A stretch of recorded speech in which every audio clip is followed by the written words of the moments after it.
Temps de la réflexion. François Hollande, qui a reçu vendredi les filles et avocates de Jacqueline Sauvage, condamnée à 10 ans de réclusion pour le meurtre de son mari violent, n'a pas tranché. Il se donne le temps de la réflexion avant de prendre sa décision. C'est ce qu'a indiqué son entourage. Les 3 filles de Madame Sauvage ainsi que ses avocates ont déposé une demande de grâce présidentielle le 22 décembre dernier. On revient sur les faits en images. Le président de la République veut se donner le temps de la réflexion et il rendra sa décision dans les prochains jours. C'est ce qu'il a déclaré après la visite des filles et avocates de Jacqueline Sauvage à l'Élysée ce vendredi. Ça s'est extrêmement bien passé. Le président a été très à l'écoute. Aujourd'hui, il faut qu'il trouve la bonne réponse. Le président, bien évidemment, doit faire respecter à la fois l'institution de la justice et la décision rendue, mais il a été particulièrement sensible à l'existence de circonstances exceptionnelles dans l'affaire de Jacqueline Sauvage. Cette femme de 68 ans avait été condamnée à 10 ans de réclusion pour avoir abattu son mari de 3 coups de fusil dans le dos en 2012. Un acte commis suite à 47 ans d'enfer sous l'emprise d'un mari violent. Cette affaire a relancé le débat sur les circonstances atténuantes, recevables ou non pour les femmes battues. Depuis des semaines, les soutiens de Jacqueline Sauvage réclament sa libération immédiate. Une pétition en ligne a déjà rassemblé près de 400 000 signatures. Pour eux, la mère de famille aurait dû bénéficier de la légitime défense. Après avoir épuisé tous les recours en justice, leur dernier espoir est donc la grâce présidentielle. Mardi dernier, l'Élysée a fait savoir que le président avait entendu la mobilisation. Mais rien n'est encore joué. Par principe, François Hollande n'est pas favorable à la grâce présidentielle. Il ne l'a exercée qu'une seule fois depuis son élection, en permettant une libération conditionnelle pour le plus ancien détenu de France.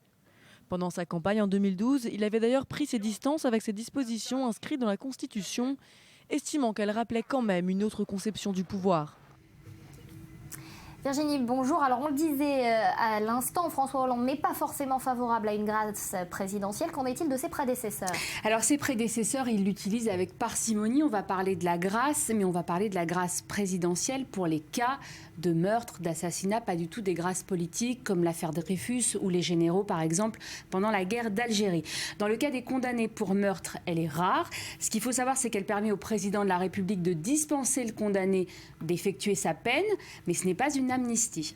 Ce fut le cas notamment pour Omar Haddad. Nous sommes en 1994 et le jardinier marocain est condamné à 18 ans de prison pour le meurtre de sa patronne, Ghislaine Marchal. C'est la fameuse affaire Omar m'a tué. Il obtient une grâce partielle en 1996, quelques jours après la venue en France d'Hassan II, le roi du Maroc, qui suit de très près cette affaire qui concerne un de ses ressortissants.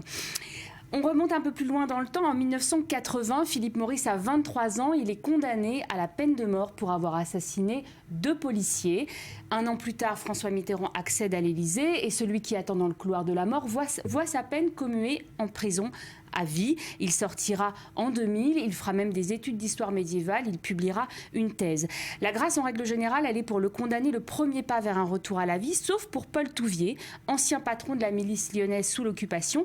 Elle sonnera pour lui le glas de la fin de son anonymat. Ce qu'il faut savoir, c'est que Paul Touvier est en cavale depuis 1945, quand en 1971, Georges Pompidou décide d'alléger toutes les peines qu'on lui a infligées à l'époque de l'épuration. Et finalement, cette demande de grâce, cet allègement des peines, elle va relancer les plaintes pour crimes contre l'humanité. Paul Touvier, il sera finalement condamné en 1994. Alors en tout cas, et pour revenir à son cas, le cas de Jacqueline Sauvage, la mobilisation, elle s'intensifie. Oui, la pétition sur Internet a aujourd'hui recueilli plus de 400 000 signatures. Dans le comité de soutien de plus en plus de personnalités, on voit la une de Libération ce week-end.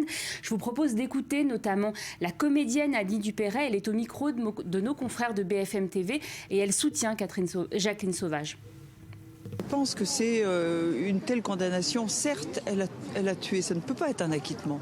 Mais au regard de ce qu'elle a souffert, je pense qu'une grâce, une liberté conditionnelle, enfin je ne sais pas, quelque chose, mais qu'elle ne soit pas enfermée en plus d'avoir subi pendant 45 ans des violences.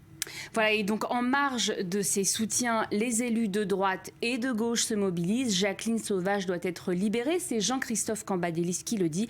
La justice est passée, le temps de la compassion est arrivé. Toujours à gauche, c'est la maire de Paris dans le grand jury RTL qui le dit. Je soutiens pleinement Jacqueline Sauvage. Je suis bien sûr prête à m'engager aux côtés de ses soutiens. Voilà pour Anne Hidalgo. Et pour Valérie Pécresse, je demande la grâce présidentielle pour Jacqueline Sauvage, victime avec ses enfants de 47 ans d'abominables sévices. Il faut savoir que le mari de Catherine Sauvage était un homme violent, mais il était également un père incestueux. Et Nathalie Kosciusko-Morizet, le 26 janvier dernier, a rendu visite à Catherine Sauvage en prison. Et elle l'écrit sur Twitter, c'était une démarche humaine, une visite de soutien pour lui témoigner l'émotion que sa situation provoque. Une émotion qui traverse tout le pays. La décision de François Hollande arrivera dans quelques jours. Merci beaucoup Virginie.